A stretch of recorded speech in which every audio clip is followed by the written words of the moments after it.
My name is Riley Anderson. I'm 52 years old and work as a shift manager at a small bakery on the outskirts of Charleston, South Carolina.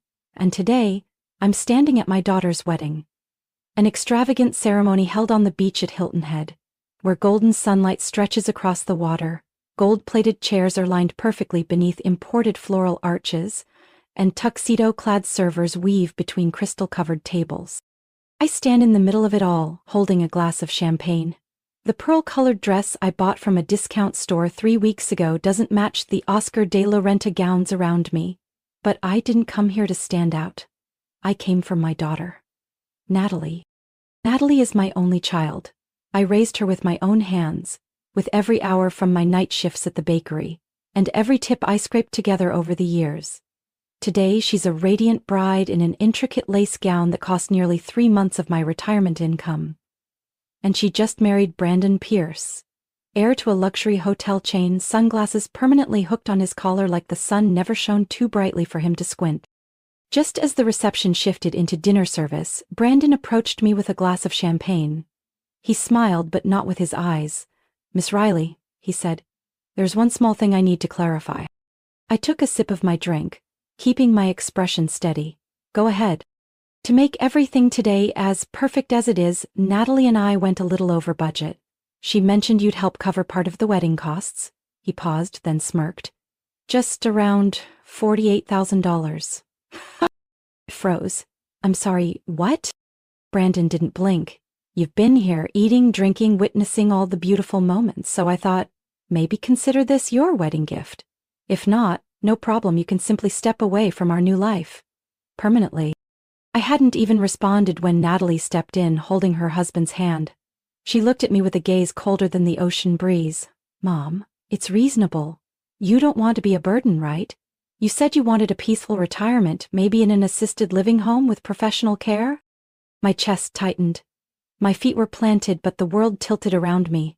Natalie wasn't joking. Her voice was calm and cutting. I looked at the 2 young people before me. My daughter, the one I once held through fevers that kept her from sleep, and her new husband, now staring at me like an unpaid invoice. I used to imagine Natalie's wedding as a joyful day, where I'd sit in the front row holding her hand before she walked down the aisle. But reality was, I was being handed a bill surrounded by violins, ocean waves, and champagne toasts from people who didn't even know my name. I took another slow sip of champagne, no rush to respond. The sea breeze brushed past my shoulder, carrying the salt and the years I had traded so she could have this moment. I leaned slightly forward, my voice low but firm.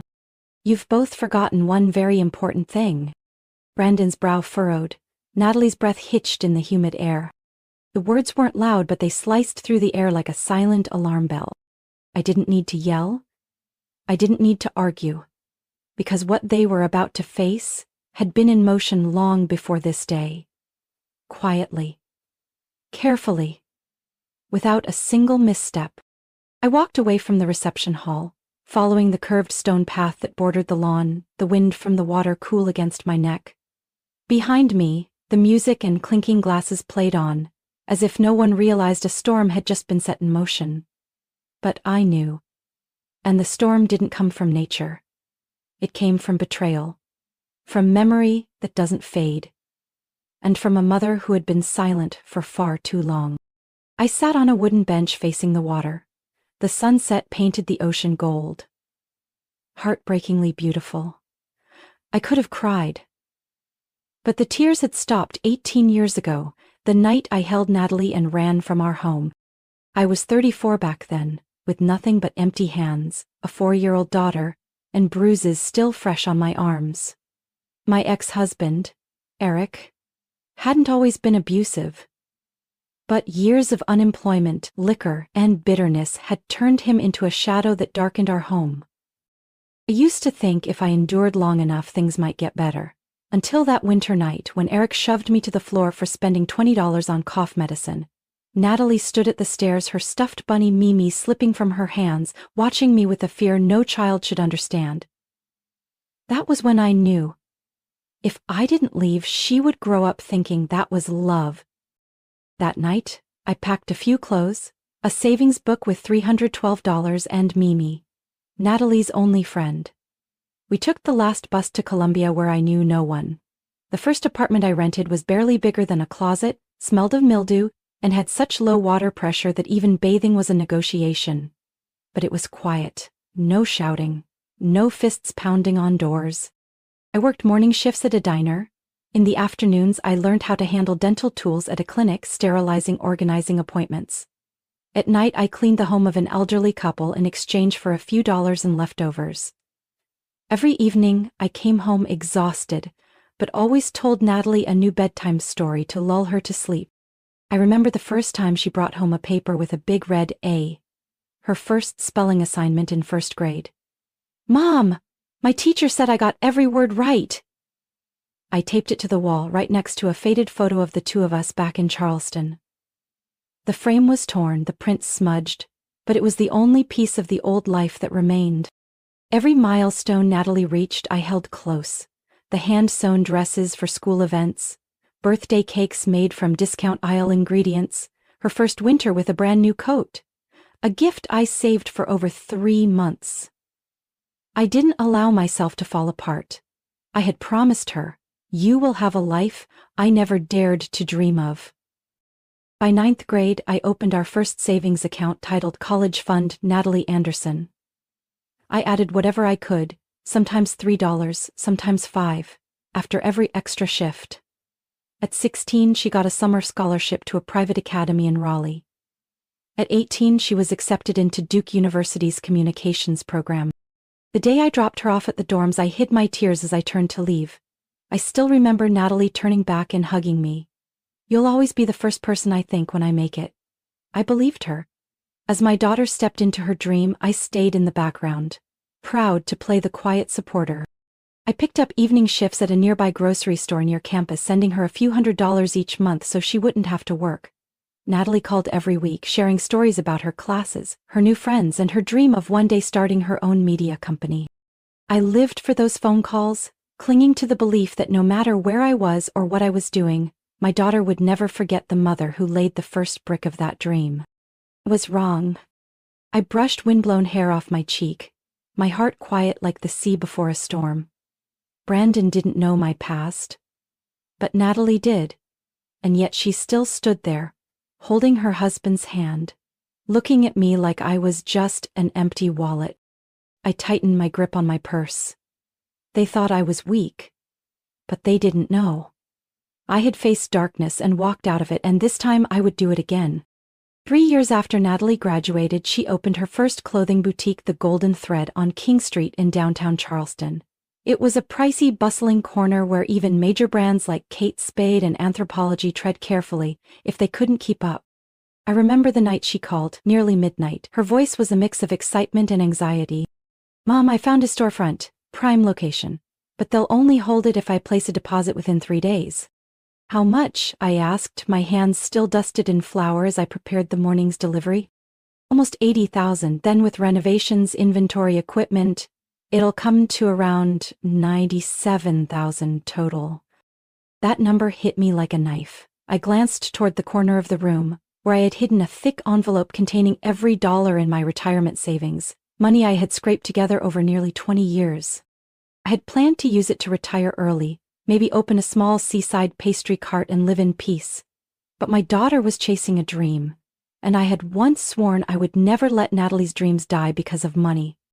I called Adrienne, my best friend from high school, now a legal assistant at a law firm. She was the one who had helped me escape my marriage years ago, laying out every legal step I needed. "I need your help drafting an investment agreement," I said. "I'm going to fund Natalie's boutique." Jean was silent for a few moments before answering. "Riley, if you're putting everything in, then you need to retain control. I'll draw up an investment contract. You'll hold 51% ownership. Natalie runs day to day, but any major financial decision must have your approval." I didn't want to control my daughter, but I wanted to protect both of us. On the day we signed, Natalie was too excited to read the fine print. She just smiled brightly and threw her arms around me. "I won't let you down, Mom." 3 months later, The Golden Thread officially opened. Natalie wore an elegant white dress and delivered a heartfelt speech. I stood quietly at the back, clutching a bouquet of wild daisies. The local news reported on a young female entrepreneur launching an independent fashion boutique in the city center. No one mentioned an investor. No one asked about Natalie's mother. I told myself it didn't matter, her success was my reward. In the early months, the store struggled. I secretly sent extra money to help cover her rent.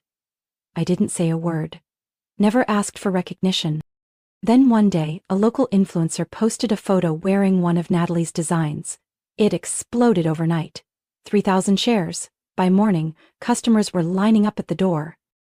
Within 6 months, the Golden Thread became Charleston's go-to fashion spot. Southern Flair magazine called Natalie the rising star of Southern style. I only visited the boutique at night to help with inventory, fold clothes, clean mirrors. Natalie sometimes said, "You should come by during the day, meet the customers, network, people would love you." I smiled and declined gently. "This is your stage. I'm happy behind the curtain." But one evening I arrived earlier than usual, planning to surprise her with dinner after a record-breaking sales week. I slipped in quietly, standing behind a rack of blouses. A customer was chatting with Natalie near the register. "So, how did you get started? Was it hard to fund the shop in the beginning?" Natalie smiled and shrugged. "Oh, it was tough, but I did it all on my own. No loans, no help, just determination and vision." I froze. Under the boutique's warm lights, my daughter erased me from her story. Not a single word about her mother. Not a mention of the woman who sacrificed both her youth and retirement for the store that bore Natalie's name. I turned and walked out in silence. Outside, the night wind swept through the empty streets. I walked home without turning on the lights, without dinner. That night, for the first time in years, I couldn't sleep. Natalie didn't need me in her version of success. But what she didn't realize, I was the one who wrote her opening chapter. I stared at the contract in my desk drawer, the signature Riley Anderson 51% ownership still staring back like a silent reminder. I had never wanted to use it. But now, I wasn't so sure anymore. David Lancaster entered Natalie's life like a sudden gust of wind, sweeping everything off course before I even realized it. I met him at a young entrepreneurs networking event in Charleston, where Natalie was being honored as a top under 30. I stood in a corner, wearing my oldest intact navy dress, quietly proud, clapping like I always did. David approached me first. His eyes scanned me quickly, like he was appraising me, but his tone was polite, measured. "I'm David Lancaster Real Estate Investments. And you're the mother of the Golden Thread's founder?"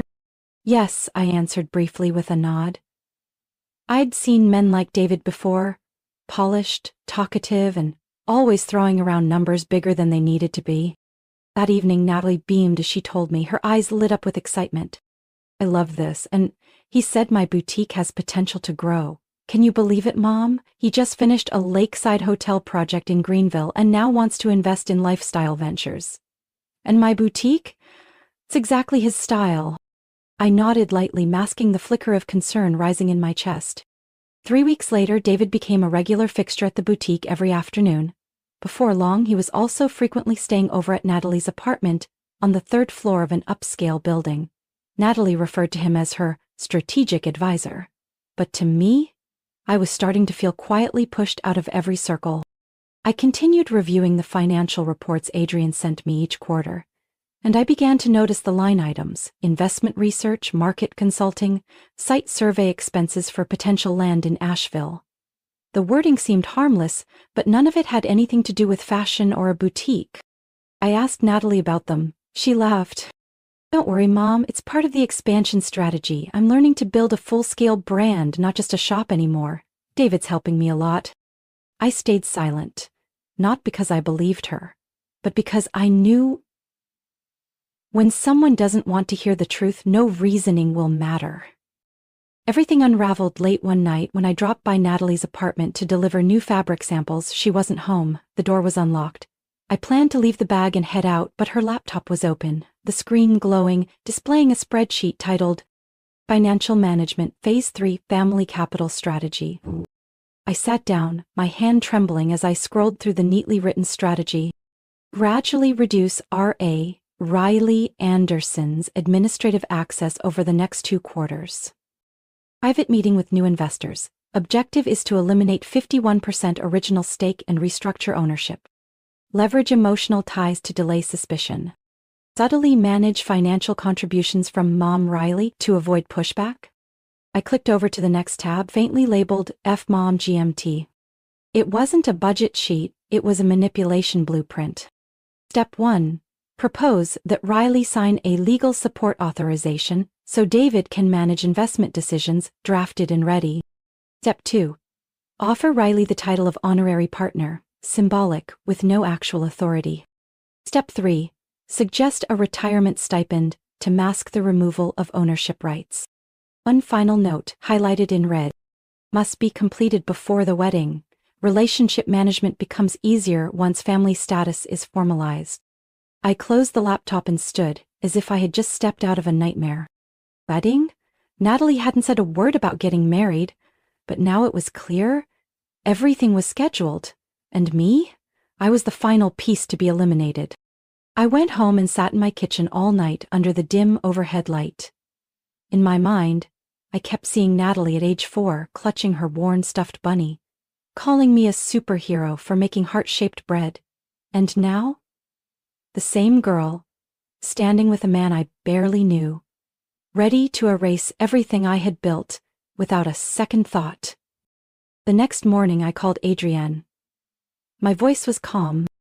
I need to activate the control clause and initiate a full audit of the boutique within 14 days. Adrienne was silent for 3 seconds, then she asked, "Are you sure?" I replied, "They just tried to turn me into a customized retirement stipend. I think it's time I speak." And this time, I didn't need to be angry or raise my voice. I just had to turn the right key. What Natalie and David didn't understand was, I had started from nothing before, completely alone. If I had to, I could do it again. Without them. Without anyone. I left the reception table amid cheerful music and polite laughter, still holding my champagne glass. My heels tapped softly on the stone floor, each step extinguishing the prideful flame Natalie and David had just lit. I didn't head for the restroom like I'd said. I walked straight toward the shoreline, where the late afternoon light spilled gold across the water. The breeze carried salt and a rare clarity, cutting through the chaos wrapped in white satin tablecloths behind me. I opened my phone and tapped a prepared series of messages. The final one contained just 3 words. "Sandcastle time." Not 10 seconds later, Adrienne replied. "Understood. Everything's in place. Are you okay?" I stared at the screen, then lifted my head and took a deep breath. The wind tousled my hair, but my hands no longer shook. I typed back, "I'm fine, let's begin." It had all started 4 months earlier, right after the night I accidentally discovered the F-Mom GMT spreadsheet on Natalie's laptop. I'd gone home, sat in silence all night in the kitchen, and the next morning, I brought an old notebook to Adrienne. I don't just want to take back control. I want the whole truth exposed, quietly. No one should see it coming. Adrienne flipped through each page I had filled with evidence. Photos of emails between David and a group of investors, payment receipts from the boutique to an account under a shady construction company, even a voice recording of David speaking with a broker where he hinted at the plan to phase out the old lady once the Asheville development deal was complete. One by one, I gathered the evidence in silence. No rage, no confrontation. I still showed up at the boutique in the evenings like always, still made tea for Natalie when she came home late. But behind the scenes, Adrienne and I were preparing everything. Legal files, audit notices, proof of embezzlement, temporary asset freeze orders, all printed in sets, sealed and ready. Only one thing remained uncertain: when to act. "You need a moment clear enough that everyone understands why you did it," Adrienne said. "When they don't just want to steal the company, but want to sever the mother-daughter bond." And this afternoon they said it out loud. David demanded I pay $48,000 as a condition to remain part of my daughter's life. Natalie suggested I should enjoy a quiet retirement, a polished way of saying I was being pushed aside. That was enough. When I returned to the wedding area, the light had faded into a soft amber hue. I took the longer path, walking behind a line of trees, eyes scanning every movement. At the front desk, staff had already been instructed to quietly hand out sealed envelopes to specific recipients, a few boutique shareholders, 2 financial journalists in attendance, and most importantly, Mr. and Mrs. Lancaster, David's parents. Each envelope contained the full investigation package: unauthorized fund transfers, secret investor deals, asset manipulation without majority shareholder consent. Then, the boutique system, triggered by Adrian's legal team, sent a wave of emails. The message was brief. The Golden Thread Boutique is temporarily closed for internal investigation. All assets, transactions, and staff activities are frozen per Clause B4 of the ownership agreement. A gust of sea breeze swept across my chest, lifting the weight I had carried for years. And for the first time, I no longer felt pushed aside. I was at the center of my own life. And this time, I had chosen the exact right moment to step forward. Waves still murmured in the distance, but within the sunlit courtyard of the wedding the air turned cold, like the calm before a storm. The ivory-colored envelopes were handed directly to selected guests: boutique investors, a financial fund director Natalie had met a few times, and of course, the Lancasters. I stood off to the side, fingers gently gripping my purse strap, watching. David was chatting with 2 older men when a front desk attendant approached and politely handed him an envelope. At the same time, Natalie received a message on her phone. I knew what it said. The boutique system had sent the official notice. Full audit activated, operations suspended, accounts frozen, and temporary control assigned to the majority shareholder, Riley Anderson. Within less than 5 minutes, the once lively reception turned eerily quiet. Whispers rippled, followed by cautious glances. Some guests set down their glasses, pulled out their phones. Natalie's face went pale as she reached the bolded sentence: "All transactions paused pending internal investigation." I walked slowly toward them, stopping just a few feet from my daughter. David turned, met my gaze, and for the first time that ever-present confidence drained from his face. "What? What the hell are you doing?" he snapped, trying to keep his voice low enough not to draw attention. I set my champagne glass down calmly on the nearby table and replied, "I'm protecting what I built. Whatever you're planning, it won't happen." Natalie staggered over, clutching the envelope she had just received, her lips trembling. "Mom, you can't do this. This is my wedding day." I looked at her, not angry, just deeply disappointed. "I didn't ruin today, Natalie. You did. When you chose someone who wanted to turn your mother into a burden to be erased. And today, you're just reaping the result of that choice." Across the lawn, Mr. Lancaster slammed his hand on the table. His voice rang out clear. "David, what is this? You used your wife's boutique funds to invest in that Southridge disaster? Did you really think no one would notice?" David rushed over, trying to pull his father aside, but it was too late. All eyes were on them now. Some guests began rising from their seats. Someone whispered loud enough for others to hear, "Did they embezzle funds? I invested in that boutique." The tension escalated. Another front desk staff member hurried over to the group of investors, handing out more envelopes, each containing financial reports signed by me. An older woman, the first independent investor who joined 3 years ago, approached me, handed back her envelope, and said, "Thank you for stepping up when it mattered. I suspected something was off, but no one dared cross David." Natalie gripped my wrist tightly, her beige manicured nails shaking against the wrinkled skin she'd never paid much attention to before. The bride of this $1 million wedding now looked like a child left behind in a crowded market, dress dirtied, eyes wide with panic, voice cracking. "Mom, you can't let it fall apart like this. I need you. Tell me how to fix it. I'll give you anything, money, shares, a title. Take it all, just please stop this. Please." I looked down at her hand clutching mine, then up into the face of the daughter I had once stayed up all night just to keep warm because I couldn't afford to turn on the heat. Her eyes were red, mascara smudged, but what held me silent wasn't her disheveled appearance. It was how late her desperation had arrived. I gently pulled my hand away, not with force, not with anger, just with the kind of quiet finality that cuts deepest. You want to give me money? I asked, not waiting for an answer. I gave you money 18 years ago. When I ran from an abusive man with $200 crumpled in my palm and your stuffed bunny clutched in your arms on a midnight bus. That was the first investment. Natalie froze. Then came college tuition. Then the boutique. Every time you called at midnight, I picked up, even when my hands were still covered in flour. I took a deep breath, the dust finally clearing from my lungs. You don't owe me money. I don't need money. I need to be seen as your mother, as a real part of your life, not a default tool or some milestone you mention when convenient then erase when not. Mom, Natalie whispered, her lips trembling as if trying to say something she'd long forgotten how to express. I shook my head one final time. I gave you everything, Natalie. My whole life. But now? I looked deep into her eyes. The same eyes that once lit up with joy whenever I brought home a second-hand dress when she was little. It's time I keep something for myself.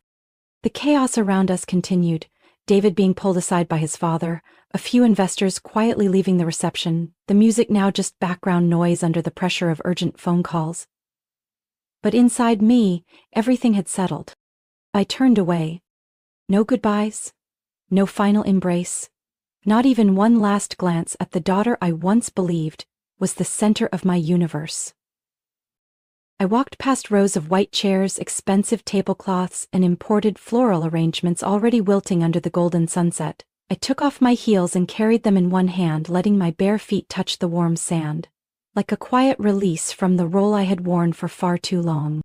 In the distance, the waves kept rolling, indifferent to who had just been exposed, who was crying or who was pointing fingers. I kept walking, never looking back. I had spent my whole life giving, and today I left with nothing but myself. And for me that was enough.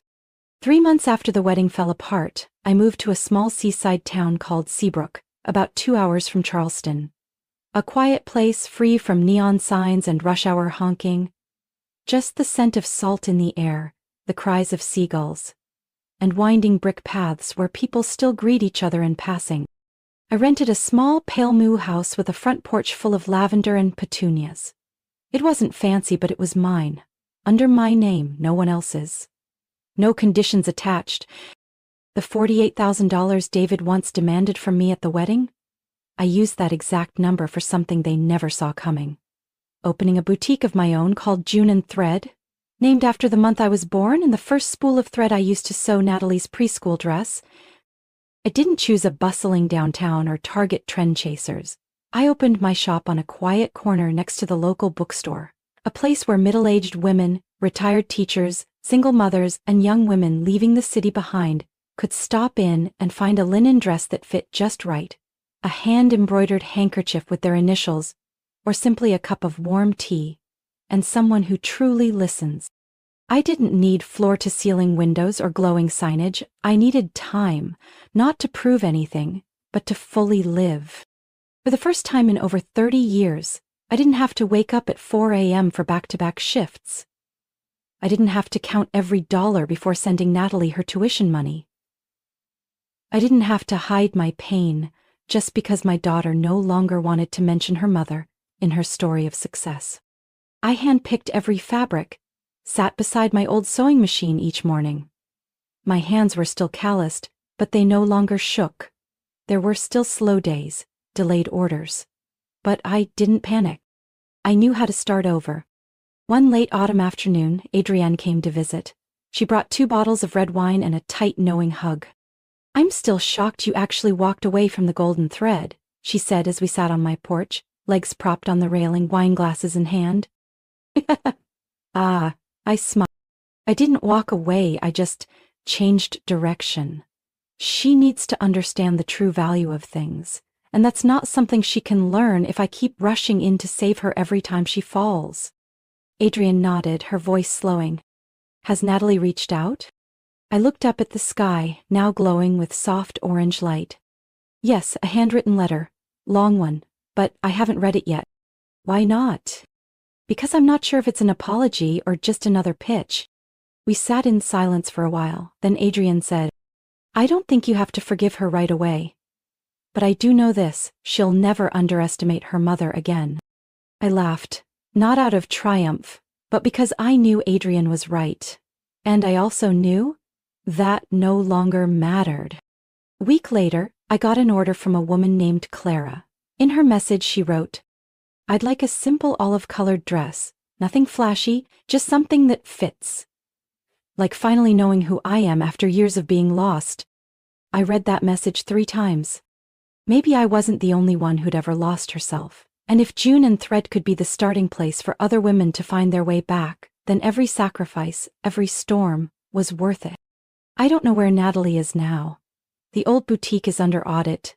David vanished from the media after a private investor lawsuit. I don't follow the news anymore. What matters to me is this: today, I get to sit still, listen to the rhythmic click of my sewing machine, let the scent of herbal tea drift across my little store, and know everything in this space was made by my own hands. Riley's story is a powerful reminder that unconditional sacrifice should never become an excuse for others to devalue us. In real life, too many people, especially mothers, lose themselves by always putting others first. But once we dare to stand up, set boundaries, and live for ourselves, it's not selfish. It's strength. Because sometimes the bravest thing isn't forgiving. It's knowing when to walk away and begin again, for your own sake. What do you think about Riley's decision? Would you have done the same in her shoes? Share your thoughts below and don't forget to follow the channel for more real and meaningful stories about family life.